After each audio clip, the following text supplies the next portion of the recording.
we haven't met since last year now. Since for the year. That's an old joke. Alan Mincy, we welcome you. Haven't seen you in a long time. It's great to have you here. I've avoided coming to school board meetings for a long time. You must have drawn the short straw. Well, anyway, welcome. I'm glad you're here. Thank you. Lee is going to lead us in a moment of silence in the pledge in a minute, but today I was privileged to attend the funeral for Don Baldry, and some of you know he was on the city school board for 17 years, and a fantastic community member. He was active in his church, and he was an employee of Hardwick and Maytag forever, and just a really wonderful, wonderful man. And he was eulogized by Bill Brown, who's in his church, but his granddaughter sang a beautiful song. It was just a really, really nice service. And so when we have our moment of silence, if you'll think of the Baldry family, I think they would appreciate that. And he's going to be missed, but he has been a great community servant. So, Leah, would you like to start us out this morning? Yes, ma'am. If everybody would like to stand up, and please pause for a moment of silence.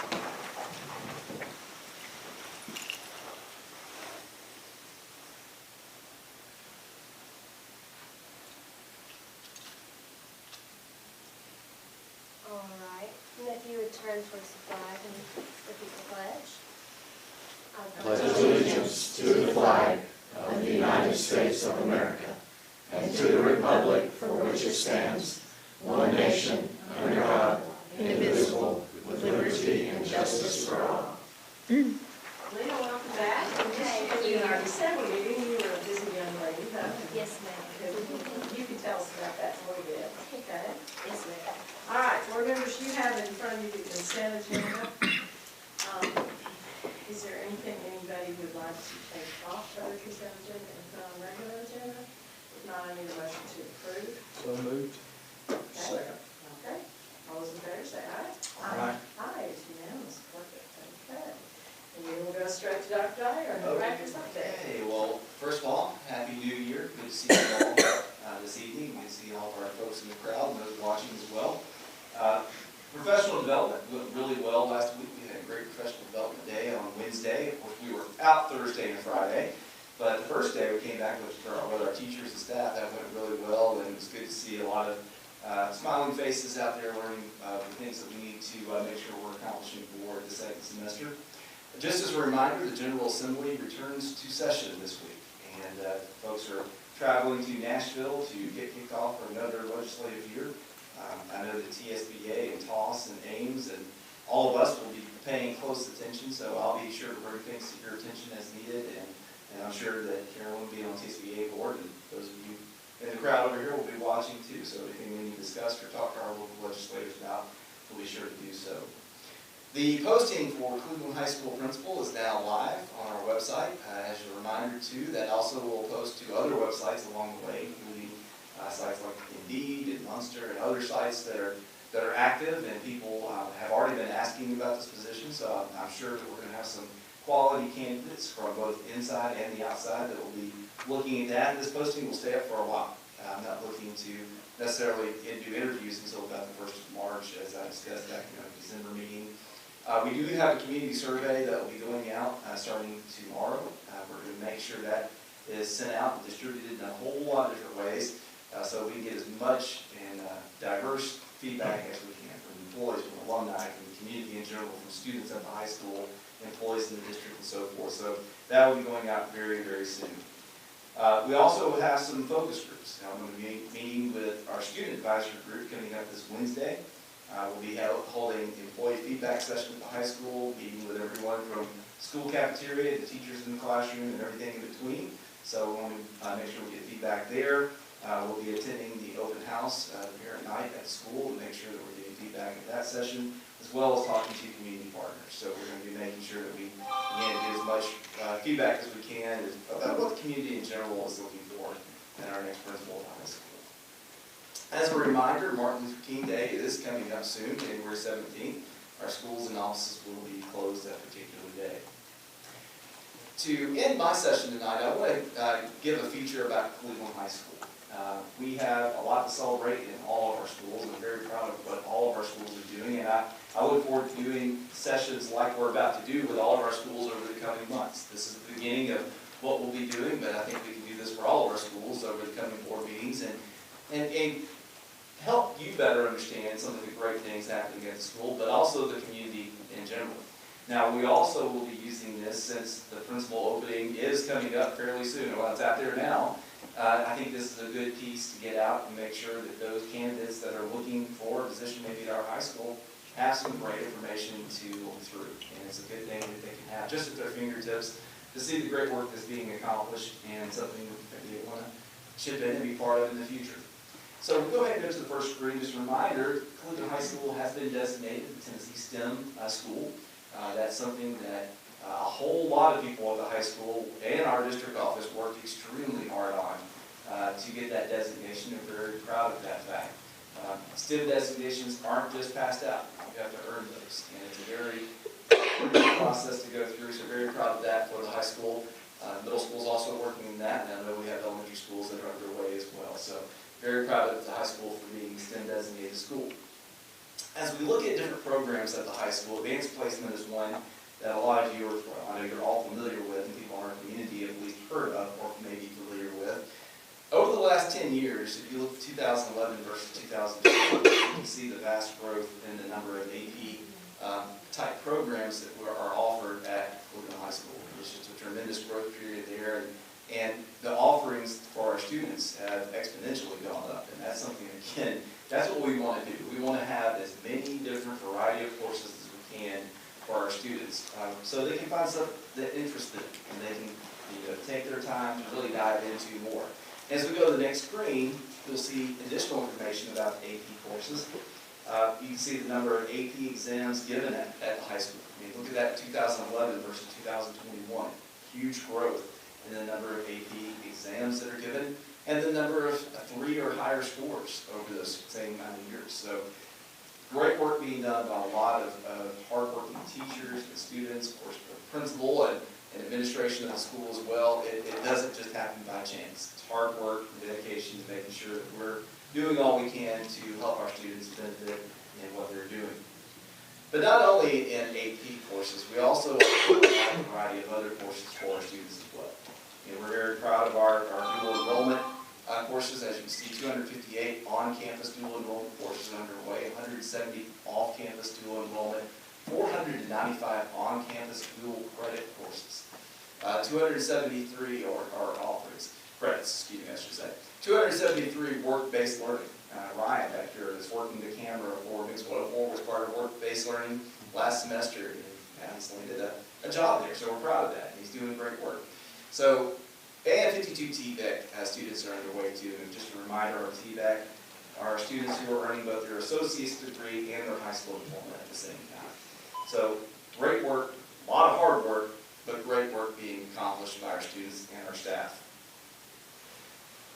We're also very proud of various ranking sites. U.S. News and World Report is one that's used more widely than any others that I'm aware of. And as you can see here, Cleveland High School, according to U.S. News and World Report, is ranked 62 out of 385 high schools in Tennessee. That's the top 16% for the rankings that are shown there. It's the #1 high school in the Cleveland metro area, according to U.S. News and World Report. The measures you see there include college readiness, college curriculum breadth, it includes AP courses and such, TCAP and EOC proficiency, underserved student population or performance, and our graduation rate. And as you can see, this is referenced by U.S. News and World Report through the Tennessean in the report from back in April. So I just wanted to make sure we're highlighting some great things and some great accomplishments. U.S. News and World Report was used widely in the high school where I was principal at Carterville High School on the other side of the state, and one that I've paid more attention to over the years. And this is for 2021, right? That's correct. That's good. So it's up to date. It's up to date. Well, they use a lot of measures instead of Right. just a test score or Right. just a graduation rate or whatever so many of the other sites use. And so this seems more encompassing of all the things that measure success of students after graduation. I would agree. A lot of factors come into that, and again, we're very proud of that fact. think that needs to be on the front page of the paper. Well, we'll look back here. Scholarship funds. This is something, of course, I know Autumn is very proud of. I've heard her mention this numerous times. That, this is a big deal. Our students last year walked away with $8 million in scholarship funds that they can use to go to whatever college they choose to, whether it's Cleveland State, whether it's a university, whether it's whatever universities out there that they're looking to go to.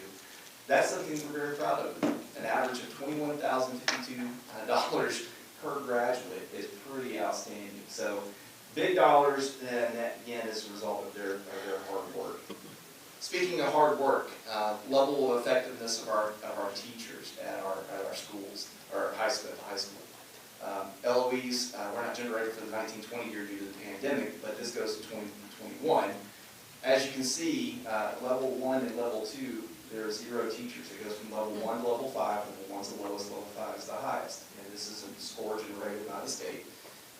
As you can see, we have 25% of our teachers at level 5, 14% at level 3, and 61% at level 4. A level 3 is a solid year's growth per student.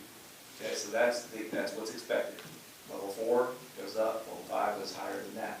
So for the vast majority of our students, when you look at level of effectiveness scores, are hitting at that expected growth for 1 year. And that's something that's very outstanding on behalf of our educators at the school. We also have some award-winning folks that work at the school. Autumn being one of them. Autumn O'Brien, our principal's in the room, of course, the Tennessee Department of Education Principal of the Year finalist for 21-22, as well as the Tennessee National Association of Secondary School Principals, which is that's a big word. There are a lot of words in that, but Principal of the Year, so we're very proud of her for that. Barbara Ector was the Tennessee Association of Secondary School Principals East Tennessee Assistant Principal of the Year. Jean Long was the 2020 Presidential Award for Excellence in Mathematics and Science Teaching Award winner for 2020. So we could go on and on and on with these kind of folks, but those are some award-winning educators that we have in our school system. The students are also very well-rounded. I've joked around this before, but if there is a club for every student at that school. I firmly believe that. I'll look at that as well. As 24 is high school. We have a lot of clubs at the middle school, a lot of clubs in our elementary schools even, but there's something for everyone. Sometimes you just have to get out and look for it. I hear students sometimes say, well, there's nothing here for me. I was like, look, because let me tell you, there's 24 offerings right here as far as clubs go. And then you have the world of athletics. I mean, look at this, 400 student athletes, 38 state championships, 78 individual state championships, 95 state tournament appearances. And then you have the arts. I mean, look at, there's just so many different pieces where our students are so active at that school and in the life of the school. And that's what brings that high school to life. I mean, it's all about the students and what they're a part of, not only academically, but also what they're doing outside of that math realm, English realm, but also the student athletes and the fine arts folks. Good work. Just a quick note on technology and some things we're doing that arena. Dr. Ricker did a good job of pulling this together for the high school. We have around 1,850 student MacBooks that students take home each and every day over at the high school. 180 faculty and staff MacBooks. Students are learning to code using Swift Playgrounds. I really may not know what that is, but that's out there, and they're learning to code, and they can make our computers and technology work, and that's what's important for the future, right? Access to industry software is for students at school and at home. They're learning Adobe Creative Suite. They're learning Microsoft Office along with a whole bunch of other stuff. But our kids are walking out of there knowing how to operate their computers and technology and take it to the next realm. Whether they're going to college or straight to the workforce, they have a good foundation for what they need in the world of technology to make a real difference in the next position where they go. Infrastructure there at the school, this one's really over my head, so if you have any questions, I'm just going to look at Dr. Raper and say, go for it. But you can see, $25,000 spent this year to upgrade network infrastructure at all athletic events outdoors. And that's a big part of what we do, is broadcasting and making sure that we're taking care of folks at home that may want to watch our services or view our whatever. 10 gigabyte fiber network with redundant failover. I don't know what that is, but I'm sure it's really important that we have that. 130 Wi-Fi access points at Cleveland High School for wireless connectivity. I mean, think about that. At your home, how many do you have? 130 at the high school, and that's great. It means we can hopefully keep all of our Wi-Fi devices going. 4,000 devices connected every day over here at the high school. And that's just one school. 20 million web requests fulfilled every month, hotspots available to students that need them, and access to over 20 educational websites and applications that we subscribe to or students use in some way. Career and technical. These are all the programs we offer. A wide variety. When you look at Air Force, JROTC, culinary arts, cybersecurity, teaching as a profession, welding, robotics. I'm not going to list all those for you. You can look at those yourself. But again, we try to make sure we have a wide variety and a very diverse areas that students can choose from based on what their interest is and what they may want to do in their future. So we're very proud of that work that they're doing. Going along with that, CTE, some really interesting statistics here. 95.4% of our CTE concentrators graduate on time. 95.4%. So students that concentrate, for example, in auto mechanics, maybe they take all 4 years. Those students graduate around, I'm using that as an example, but 95.4% of those students graduate on time and move on to whatever is going to be their next move in life, whether that's went to a 2-year technical college, whether it's a 2-year community college, 4-year college, or straight to the workforce with industry credentials. That's pretty impressive. 80% of students taking both CTE and college prep courses meet college and career goals. And you can see the number of individual students enrolled in CTE courses has grown every year since 2018. And if we went back farther than that, it's grown even more than that. This just shows 4 years growth. To this year, there's 1,198 students taking some CTE course somewhere in that school.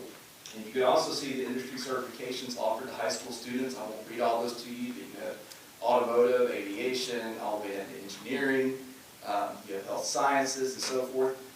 That means students can obtain these industry certifications and go straight into the workforce with those credentials, ready to go to work if they want to. And that's pretty impressive that we have the amount that we have from OSHA 10 all the way to ASE national certification that you can walk into an auto mechanics shop and go straight to work making good money. So these are things that we're proud of. I'm really glad that we're able to offer these for all of our students.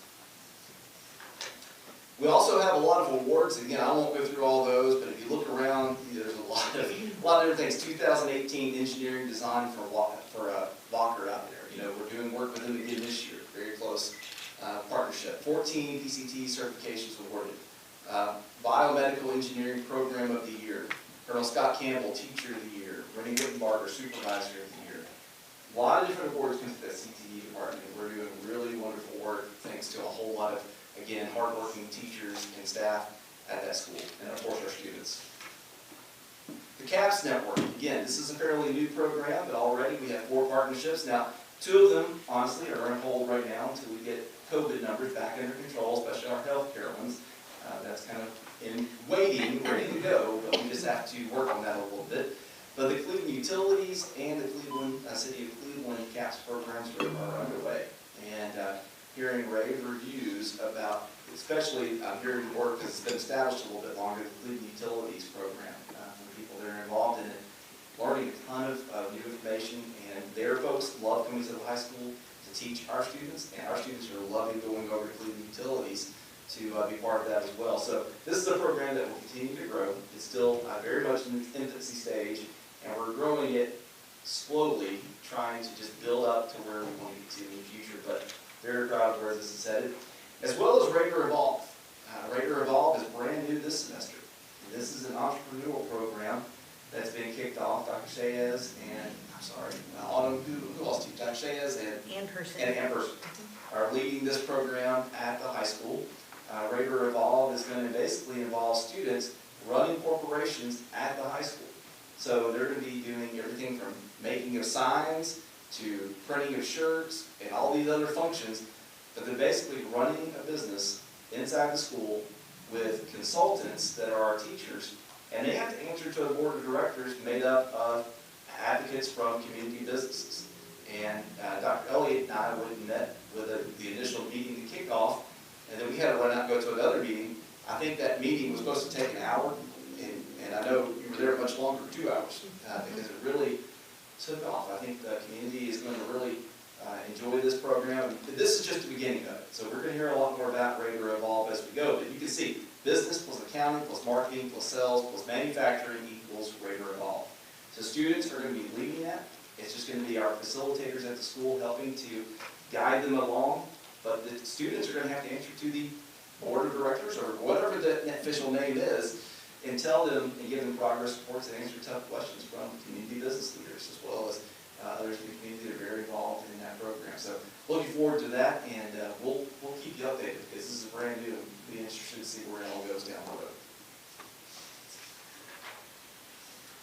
As far as ESL, we'll go quickly on this because we're going to learn more about this in just a minute, but you have about 720 English learners at the school right now, 13% of the CCS population total. We have 20 certified ESL teachers. You can see the top 10 CCS English learner birthplaces and our languages. But I'm going to skip past this because we do have a whole presentation on ESL coming up in a little bit, and we'll go from there. And just for a final slide on this, our STEM thinking map as well as our 5 C's. Just a reminder, everyone, the STEM thinking map is something we're using for our STEM approach for STEM designated schools. This is not just a high school thing, neither are the 5 C's. But just a reminder, when we're talking about STEM, this is what we're talking about. It starts with empathize, and then goes to clarify, generate, create, test, and the design thinking map all sums that up. So we're working hard to implement that at all of our schools, and we can have more presentation, and I can go more in depth on that at another time. Then, of course, our 5 C's, which is our promise to the community of what we want our students to be able to walk out of Cleveland High School once they finish the K-12 regimen here in Cleveland City Schools. When you walk out as a graduate of Cleveland High School, we want that to be just part of who you are. It's not a separate class we teach, it's not something we do on the side, it's just embedded into our overall programs of classes that we offer. So with that, that's the presentation that I wanted to make sure that you're aware of, that we're going to be putting out in social media and a bunch of other ways to the community here in the next few days, and actually over the month of January, but also that we'll be sitting and make sure that people who are interested in applying for the job now. So that's my report tonight. Any questions, comments? That industry certification, that's outstanding. It is, absolutely. I mean, that's really good. I mean, you're going to school or go to military, well, you can start out with a good paying job right away. Right. That's impressive. It is. I agree. Very impressive. Very impressive. Can we get a copy? Absolutely. Thank you. We'll do that. Any other comments? Okay. Thank you. Thank you. That's excellent. Okay, we are ready. We're going to honor our SROs tonight. We really appreciate that. Men, women, and Sergeant Bartier is going to get them in here and introduce them, or I'm going to introduce this as Sergeant Bart. And you all can just stand. More room that way. Face that way. You can say, yeah, come on this way. And you can stand in front of us. Really stand. We were here.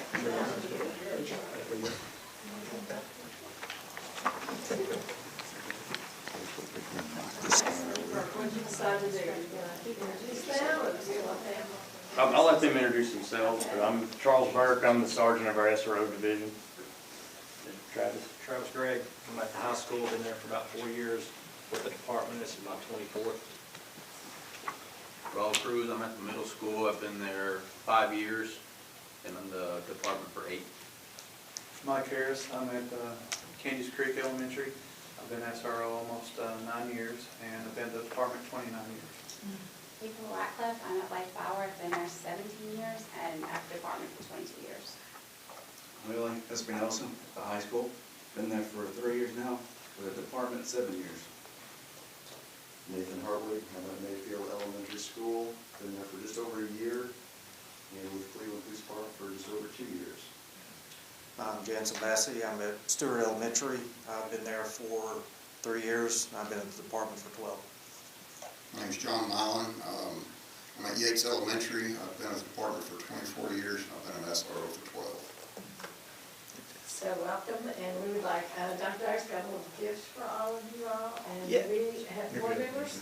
You have things you'd like to say to our SROs? Thank you for being here. Yes. First of all, we know you're busy, and this is not really on your list of things to do, but we do want to recognize you every year and appreciate what you do in our schools and the connection connections you make with the students and their families, it's really important. Charlie, you want to say something? I know most of you up there, but I worked with these guys for about 11 years, April 2, 11, Evie, and what y'all do, athletic events or any kind of graduation, whatever, is greatly appreciated because I know how much that uniform means. You know, I have situation football games, and if I got a uniform there, it kind of calms down. But I really appreciate you because I've been with you. You've helped me out a lot, Mike, with ball games, and kick him out of here, whatever we need to do. Y'all are great. Thank you. I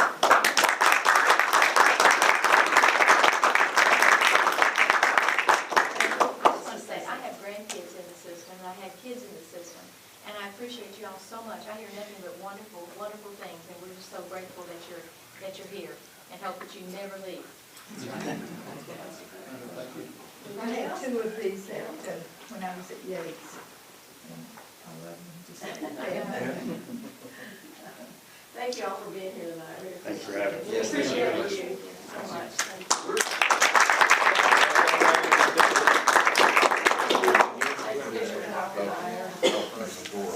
Thank you. We can't thank them enough. They parked up here. No, they were. They were on the car today. I got them.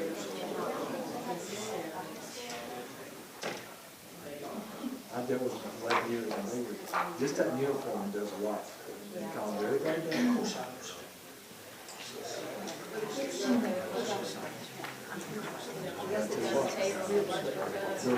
They will tell you their source of information to tell you. They know what's going on, don't they? They would come to me and that's all, people need to know about this. Get it off of the past.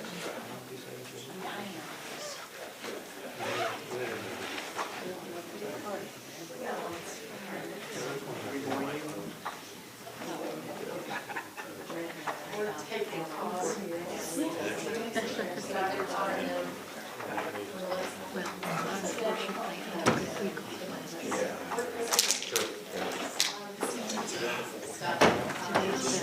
like a marathon. That'd be nice.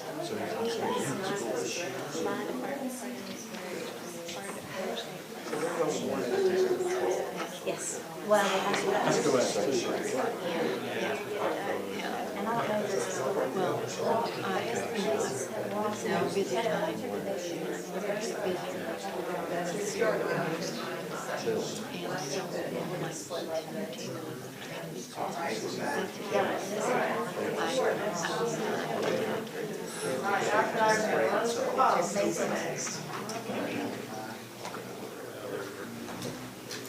It's your first reading policy. First reading policy. We'll approve them at Okay. First policy is 2.601, and this is on fundraising activities. Basically with this, we're taking off some areas that TSBA as well as Chuck Gable have advised we need to go back and look through and update with more modern language or just take things out. So we are taking out that first paragraph, and we're also taking out shall be authorized by the board.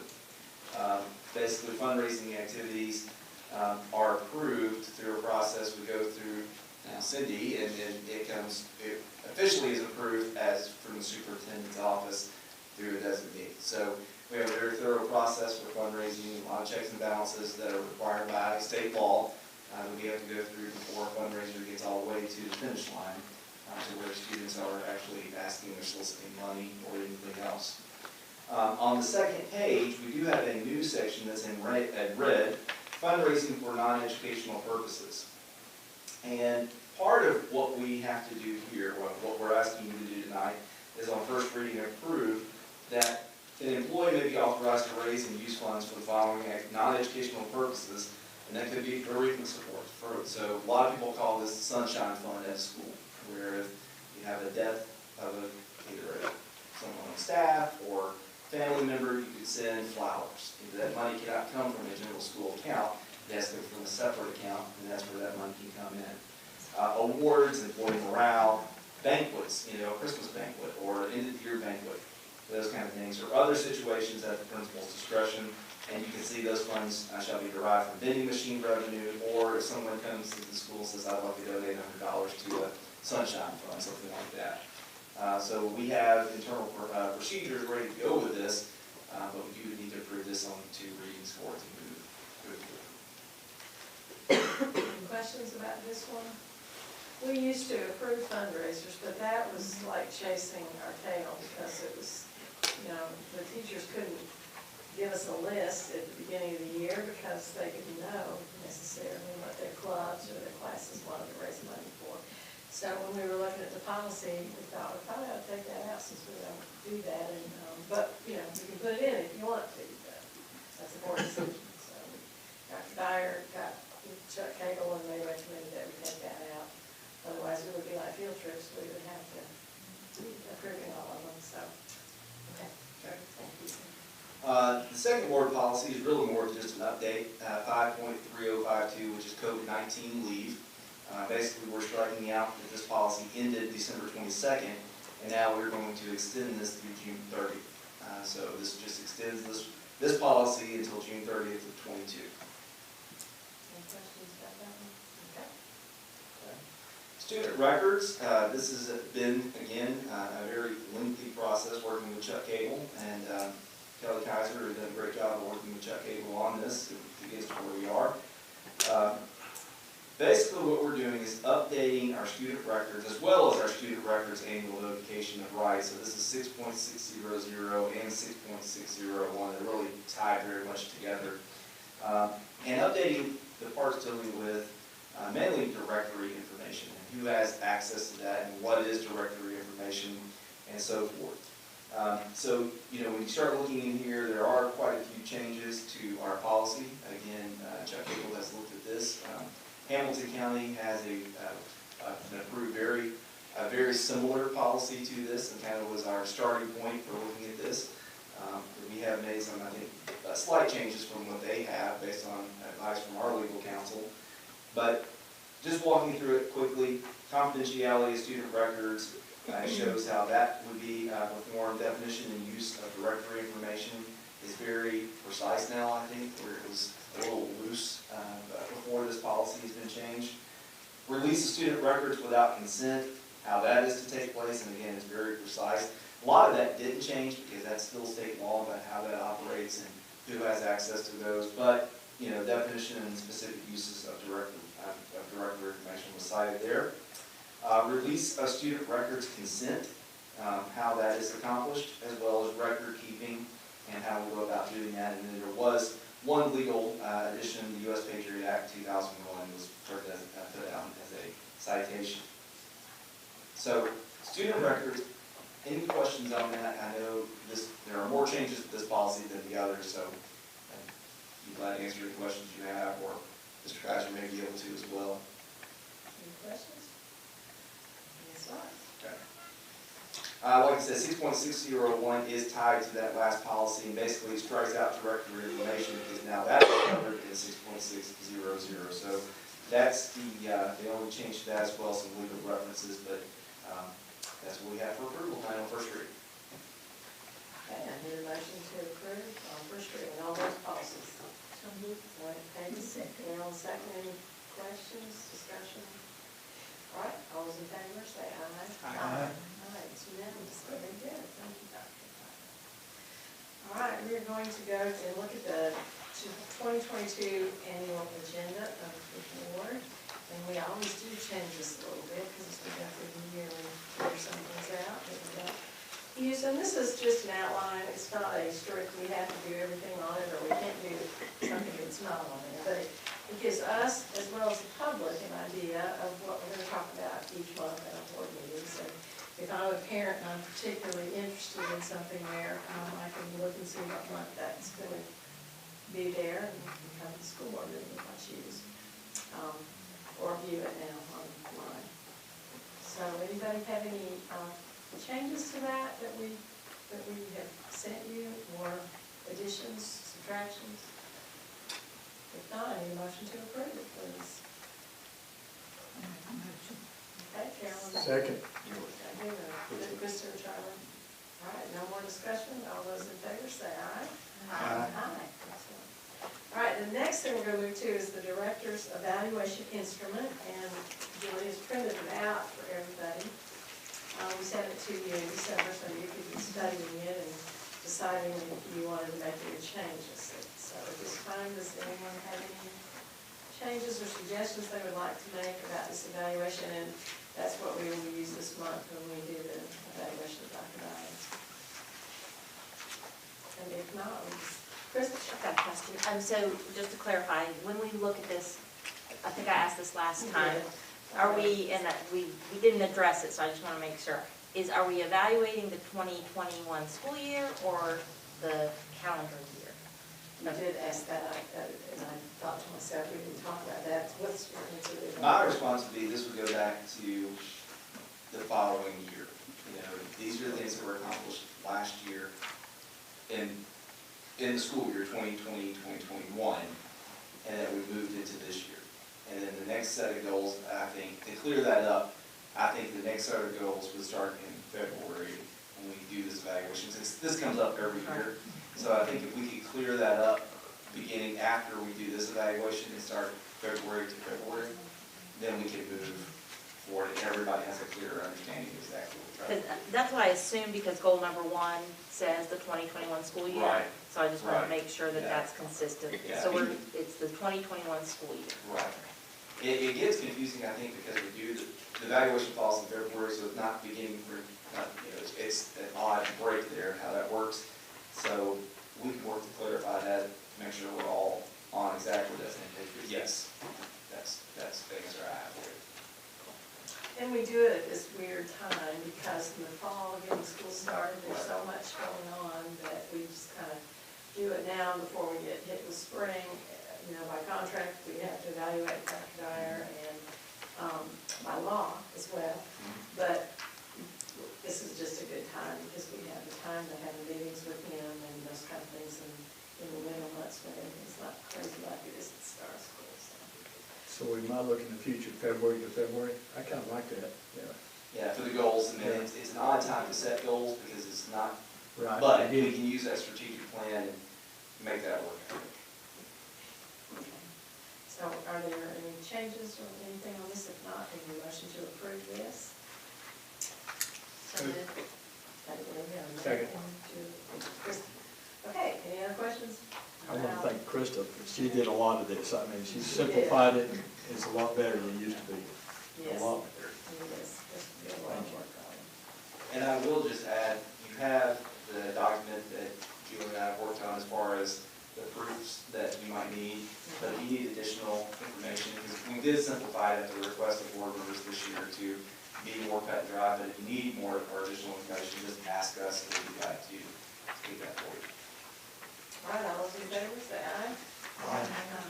Okay, it's unanimous. Now, you will be in charge of making a time with Julie and setting an appointment to meet with Dr. Dyer and go through the evaluation, and then you leave it with her, and we'll compile the scores to report at the February board meeting, and you all will approve that or not, but, so just let Julie get here.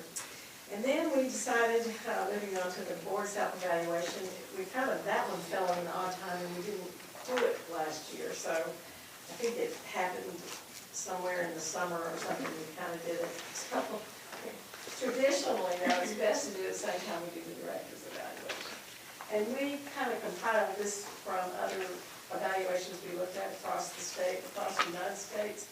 Our jobs are planning, promotion, and policy. However, you know, the board self-evaluations can be as detailed as we want. We can have, do we meet on time? Do we meet enough? We can do that kind of thing.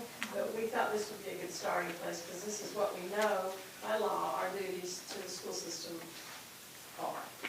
So we sent this to you all. Is this going to work for everybody? And what we'll do with this is when you do Dr. Dyer, you just turn your self-evaluation in with that, and Julia will need to compile those as well. But I think what we really like on this is input from board members that things you'd like to see change or things you'd like to see better, because that's how we get better. And so I appreciate if you want to do that. It doesn't matter who you are, it's, you know, you can sign your name or not on it, but it's important to hear from every single board member what we can do to make our board meetings better, what we can do to function better as a board, and we always want to improve, just like we expect our educators to do. That's, need a motion to approve this self-evaluation. Nate? Sure. Tom? Okay, any other questions about this?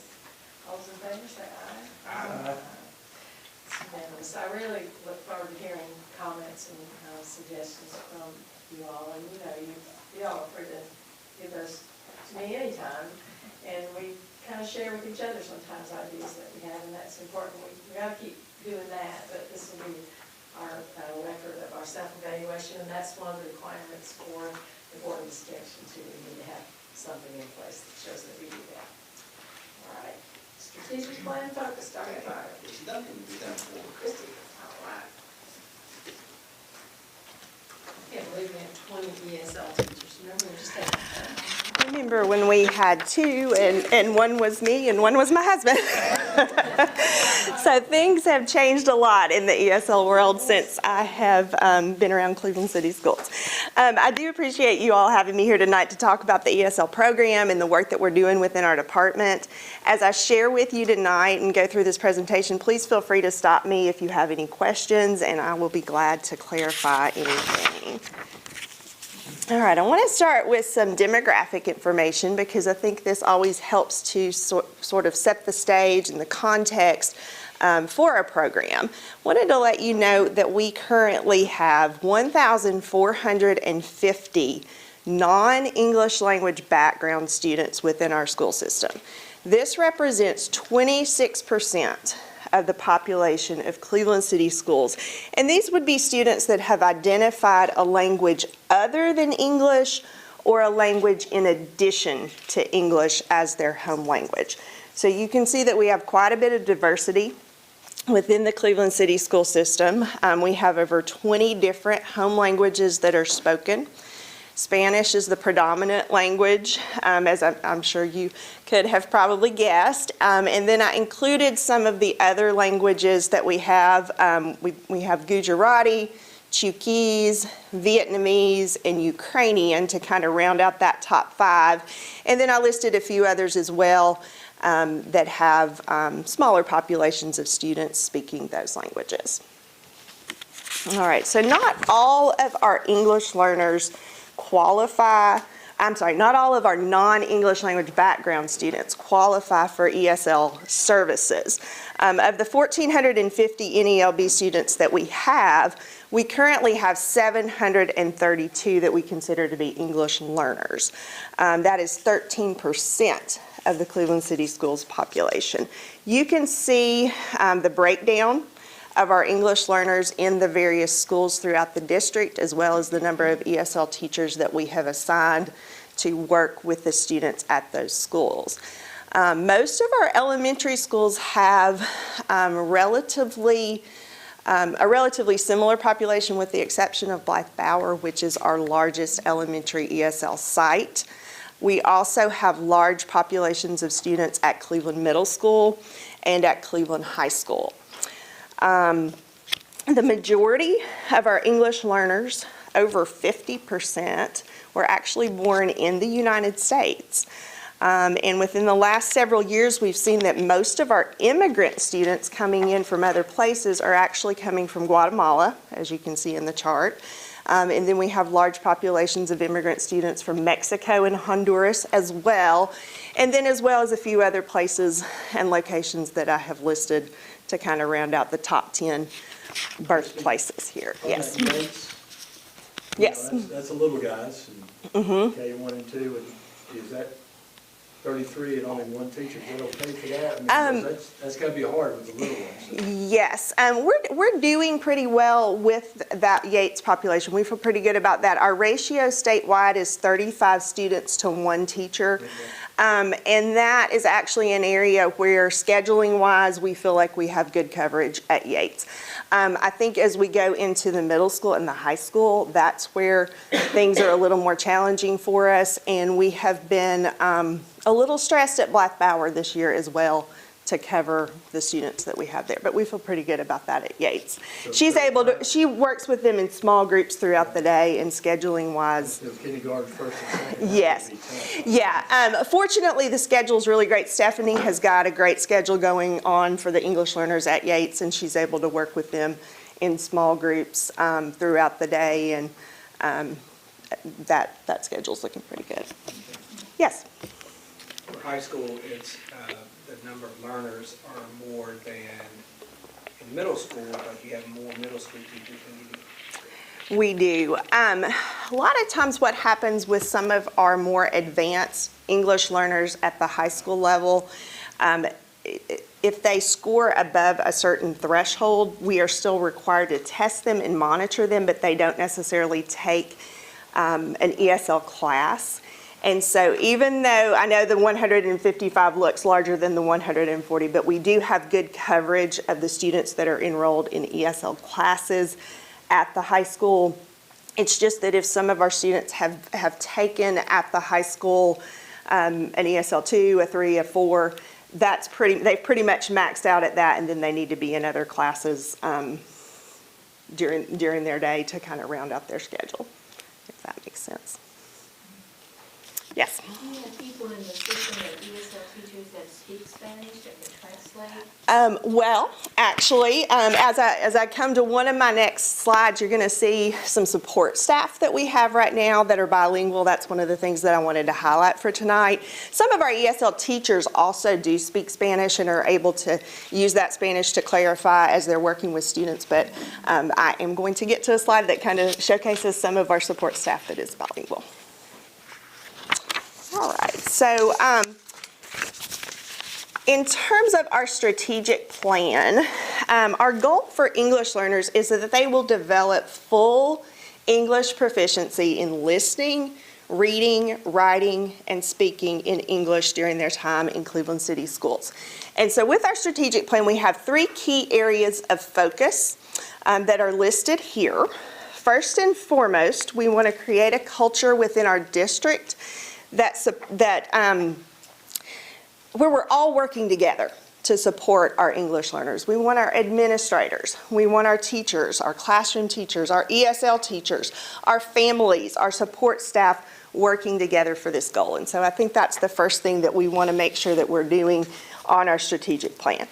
In order to do that, our teachers and our staff need training, and so professional development opportunities in working with English learners is the second area of focus on our strategic plan. And then finally, we know that our families play a key role in supporting their students, and so we're working on strengthening connections between the schools and the families of our English learners. So those are kind of our 3 key focus areas.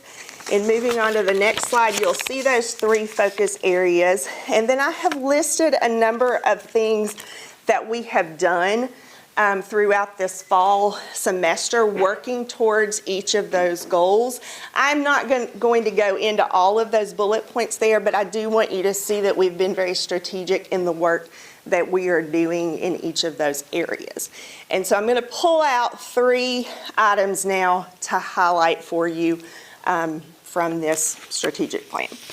And so the first are our staff members. This is item number 1, highlight number 1. We have been able, with our ESSER 3.0 funds, to take a position, a part-time position that we had last year, the ESL Family Engagement Coordinator, and turn that into a full-time position, calling that a full-time district interpreter / ESL Family Engagement Coordinator. And that has been a position that has been much needed for a long time, and we're very pleased to be able to have that now to support communication with our NELB families throughout the district. We do, as I mentioned, have a number of older students at Cleveland Middle School and Cleveland High School that need extra support. And so we have used some of our Title III funds to hire a part-time bilingual educational assistant to work with some of our newcomer ELs at Cleveland Middle School and at Cleveland High School. In addition, we are providing some mentoring with an immigrant youth specialist who is reaching out to some of our newly arrived immigrant students at Cleveland Middle School and Cleveland High School to help them integrate into the school environment. So we do have bilingual staff, and we are very pleased to have that bilingual staff. Do you have access to like Google Translate or Google Translate? They do, and we actually, you know, there are some things that can be handled with Google Translate, and so one of the things that we do work to do within our department is to teach teachers how to use the tools like that that are available to them. It's really very helpful. Yes. Okay, moving on. So item number 2 that I want to highlight is some training that we have done this fall for our classroom teachers. Professional development is so important, and at Cleveland Middle School we were able to provide a series of training this fall, 5 sessions called Ready, Set, Co-Teach. We have at Cleveland Middle School some situations where we have an ESL teacher co-teaching with a content area teacher, and that's right, they're very excited about this program. We have ESL teachers that actually go into the math classroom or the social studies classroom, the science classroom, and co-teach with that teacher. And so that's a pretty unique relationship between those two teachers. And we were able to provide some training this fall to help them strengthen that relationship to better serve our students. So I was excited about that training opportunity that we completed. We had some good feedback from both ESL teachers and content teachers on that. We really, that's just an example of how we really want to get everyone working together for the benefit of our students. And so highlight number 3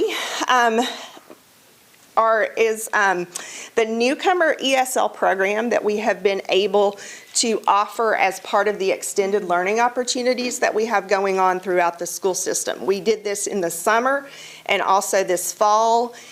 Within the context of that larger program, we were able to do a specific newcomer program that targeted students in their first or second year in U.S. schools. And as you can see, we had quite a bit of participation in that program in terms of the number of students participating and teachers that were working those programs as well. We used our district interpreter to intentionally reach out to these families to help them get registered, to explain the program to them, to connect them with transportation. And as a result, we really felt like we had good participation in the programs. And we do expect that to continue on into the spring as well. All right, and so in conclusion, I just want to emphasize what a privilege it is to work within this department with our ESL teachers, the students, and their families.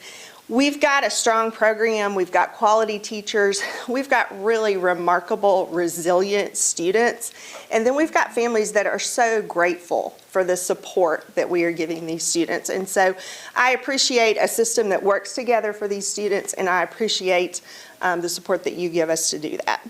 So thank you. Thank you. Christy, this might be a little premature, but the Afghan people, many tens of thousands, are somewhere here in the United States. Have any come into this area yet? Like I said, it might be a little premature. Also, what language do they speak, or is it multiple languages like some of the other countries? Okay, I know of one situation where we do have a student at Cleveland High School, and I guess without saying too much, that was a situation where what we heard in the news has kind of become real to us in Cleveland, and I believe it was a translator family that ended up making their way here. And so the language it starts with an M. I think it's Maiwand, M-A-I-W-A-N-D. And so as far as I know, there is that one family. I did reach out to an organization in Chattanooga that is also working with some of the Afghan refugees, and it seems that most of them have settled in the Chattanooga area, but they said that if any more were headed our way, they would be in contact with us to let us know. So they have an upper hand since the mother or father were translators. They were actually translators, so yes, that kind of puts them in a different situation. But as far as I know, they've integrated quite well so far into our system. Another question. Now, I have heard that it's better for the parents to continue to speak their native language to the kids rather than to speak English. Well, and I think, yes, actually, what we want is for students to have well-developed language skills in any language. And so for families that speak another language, continuing to speak that language at home, to read to their students in that language at home, to develop academic skills, even in that native language, then transfers over to English. And so we do want to just promote literacy and academics in any language, knowing that that will transfer to English. Christy, how do you feel about the participation of the families in, as, you know, the children start? Do they come for conferences and those kinds of things and into activities? We have seen great participation from our families. In terms of families who have been in Cleveland City Schools for a while, we can expect to see them at family nights, at parent conferences, things like that that we're offering to those families. I think the addition of the district interpreter is going to help us with some of our newly arrived families. The individual that we have in that position is very outgoing and is very able to connect with these families to put them at ease. And so I think that, just having someone that they know that they can communicate with and advocate for them is going to increase participation for any of those newly arrived families. But overall, our ESL families are very involved. It's amazing what you all do, Christy. I think we have such a great community in Cleveland, and we all sometimes forget that we have all these cultures. Absolutely, yeah. I think we don't realize how diverse we are, but it's neat, and I think it benefits us all. It does. It's a strength of ours, and so thank you for the work that you do. Can we get a copy of the slide? Absolutely, yes, certainly. Okay. Thank you very much. All right, thank you.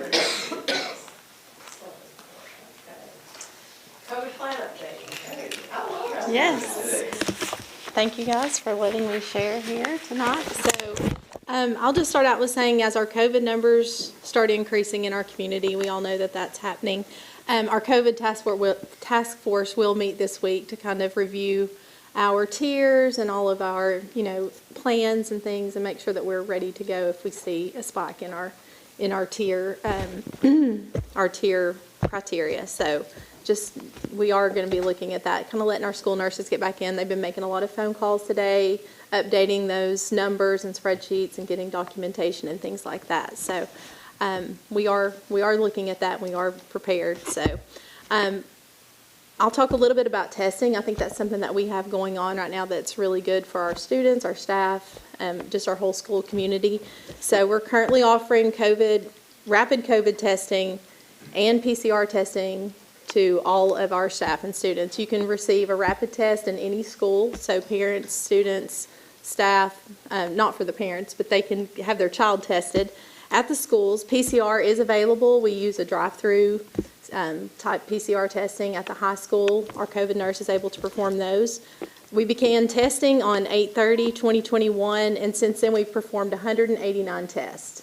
Of those tests, and I think this is really important, 140 were able to return to school or to work. So, being able to provide that during the school day, and 140 of those people were able to go back, that helps. What is the time on a rapid test? It's about 10 to 15 minutes. I think the test is 10 minutes, so, to be able to collect the data and then report, it's about a 15-minute turnaround. What's the reliability as far as false positive, false negative? Do you know? I do not know that number right offhand, honestly. We use the QuickVue SARS antigen test for our rapid testing, and so, I'll have to look that up. But I think that's pretty standard rapid testing. So, and then also with testing on January 4th, before our staff development day on January 5th, we were able to offer testing to our staff that we're going to return the next day.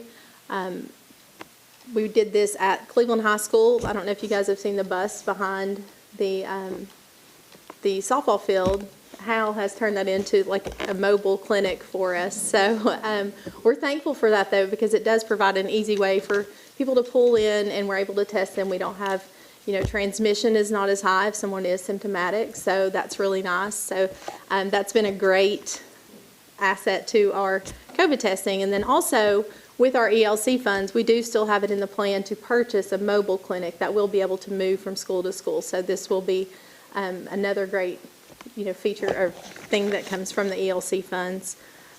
We're hoping to have that here by March is our goal. So, and then the last thing I guess is just I want to make sure I show my appreciation to our school nurses for all that they have done. Our COVID nurse, they answer all of the questions for admin, students, staff regarding COVID, regarding symptoms, isolation, quarantine, and that gets kind of tricky sometimes. So I do appreciate them. I appreciate our COVID nurse who is always willing to go to any school if the school nurse is overwhelmed and provide testing. She she has been wonderful to work with, and so I just really appreciate that staff. So do you all have any questions? Dr. Dyer, what's the number as of today, maybe you don't know, right, of teachers that are not in school?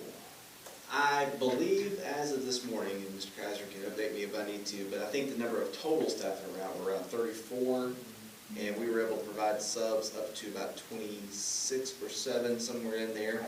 So the vast majority of classes were covered by a substitute. Of course, for those others, you pull a teacher assistant or do other things or ask a teacher to cover. So for day one, I would say that we did pretty well coming back. Of course, we'll monitor that every single day and see where we are.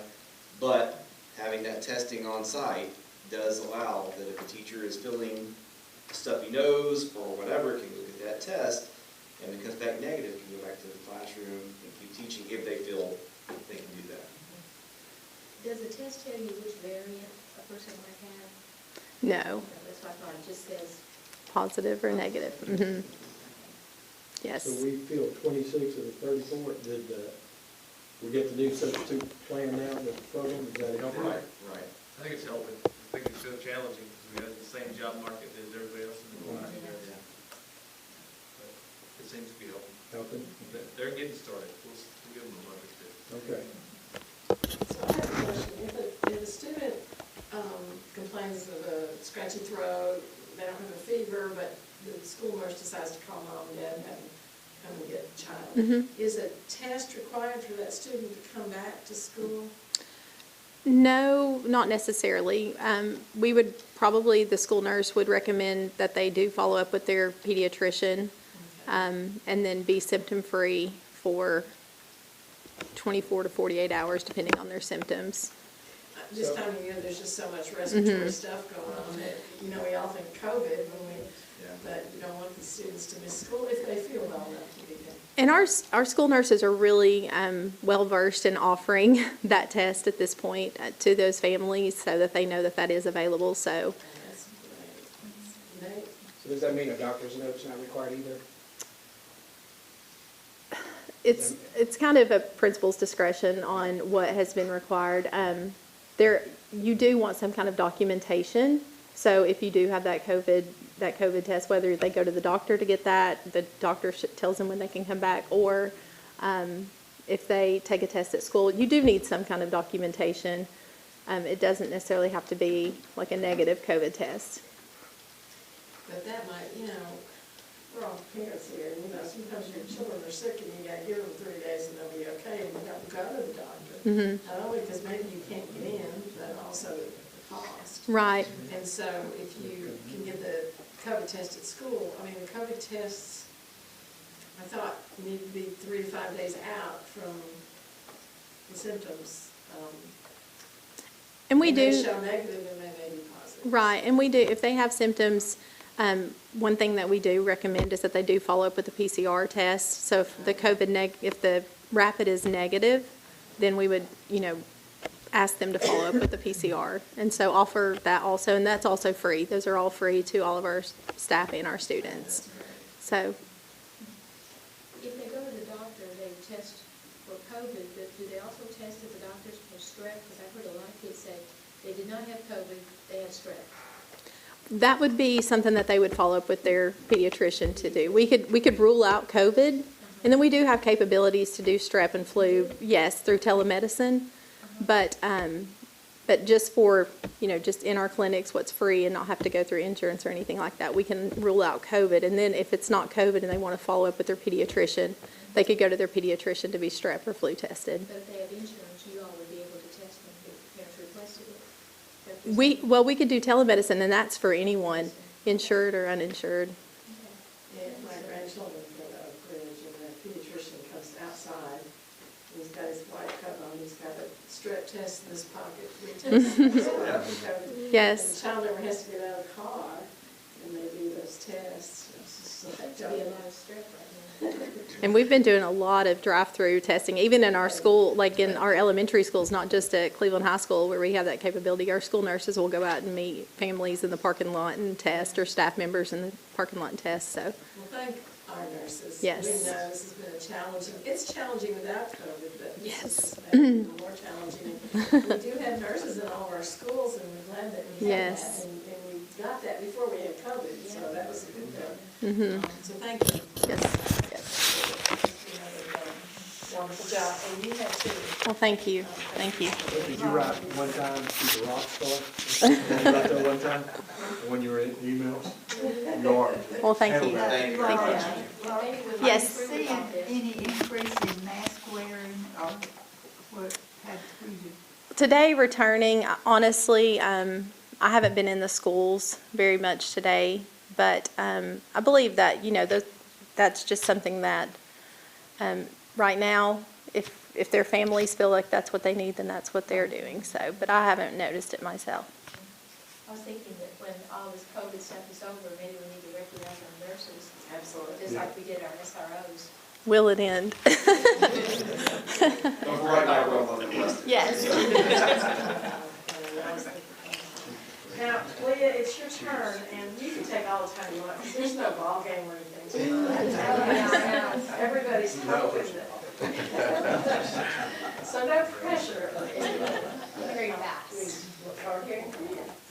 All right, so as far as sports go on Raider Drive, while we haven't been in the building, our students have been very busy throughout their winter sports. Our girls wrestling team, this is their first year with the program being active, and they are currently ranked second in the state. We have a couple wrestlers who are ranked individually in the state, with Brianna Stringer being ranked 6th in the state. Piper Fowler is currently 1st in the state and 4th in the nation. And Diamond Young is currently ranked 4th in the state. We wrestle Bradley at home tomorrow night. It will be their senior night, and their regional duels will be held on January 22nd.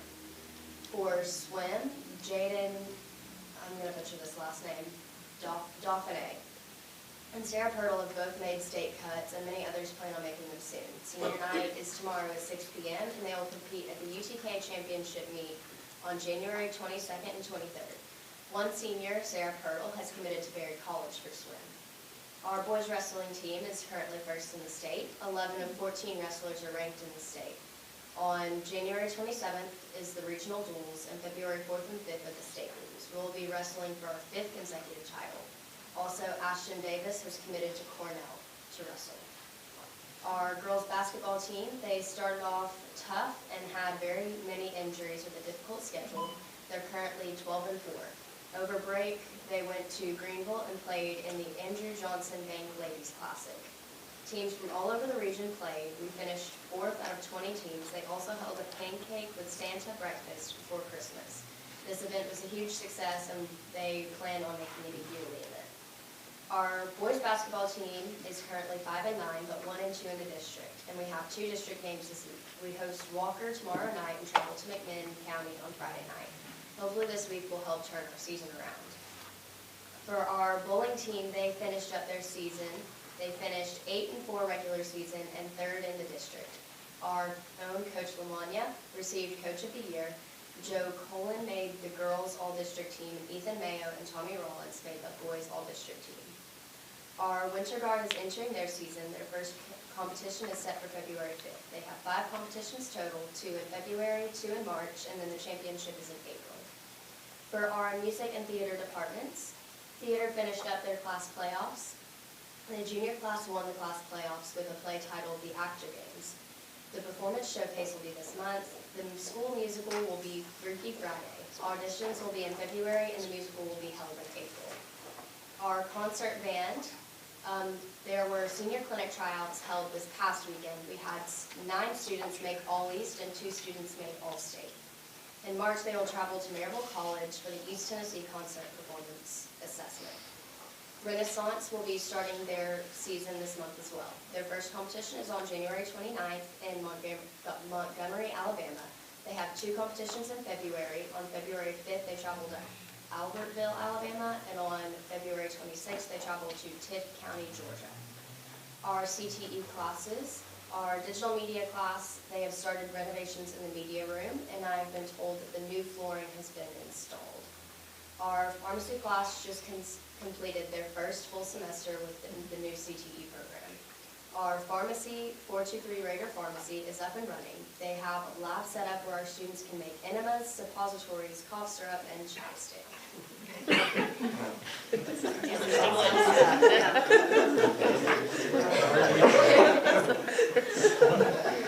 In other news, we also had new classes that were added for our special needs students this past semester, and our students are thriving and benefiting from those classes greatly. Coming up, the CHS leadership team is beginning to look at the new courses to possibly add to the course catalog for next school year. The CHS World Languages will host a Culture Day on February 25th, displaying projects by students, and some will include food. In February, we will celebrate Cultural Awareness Month at CHS. We will spend this month highlighting the cultures of the world, especially those that our students may come from. The CHS Open House will be on January 27th from 5:30 to 7:30. This is when all families are welcome to come and visit with their students' teachers.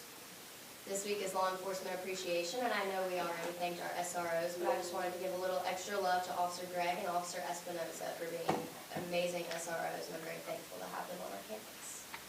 Well, tell us a little bit about your trip to Hawaii, please. It was fantastic. It was rainy the whole time, but even rainy Hawaii is still a lot warmer in Cleveland. I did not want to come back. And you cheered? Yes, Tell us what ma'am. you did. So I was part of the All-American cheer team, and we performed in the 81st Annual Pearl Harbor Day Parade. And that was really cool. Congratulations, you. Thank you. Anybody have any comments or questions for Leah? We're glad you're back. Glad you didn't stay away. More about it. I might go broke a little bit quick. Yeah. I kind of running fast. All right, back there, we'll let you conduct the officer election. Okay, time for the annual officer elections, and we'll start with the chairman. Would anybody like to make a nomination for chairman of the school board? I'll nominate Don Robinson. Okay, any other nominations? Do we have a second for that nomination? A second, okay. So we need to take a vote. You just raise your hand to vote for Don as your next chair of the school board. Motion passes. You're supposed to say that. There you go. All right, we'll take nominations for vice chairman. I'd like to nominate Mr. Tucker down here. Okay. Nomination. Who's Mr. Tucker? He told me to say Mr. Tucker. That's Nate's dad. Any other nominations? Do we have a second for the nomination? Mr. Tucker as the vice chairman. Second. Okay, we have a second. And we'll take the vote. All right, vice chair, show of hands. Thank you very much. And now chairman pro term. So chairman pro term, we have a nomination for chairman pro term. I'll nominate Krista. Okay, nomination for Krista. Do we have any other nominations? Do we have a second for that nomination? Okay. I never did ask if you would want that position, by the way. And if you would raise your hand to vote for Krista as your chairman pro term. Motion passed. Motion passed. All right. Good job, There Julie. you go, congratulations. Thank you all. I appreciate your support. And Mr. Tucker and Ms. McKay, we depend on you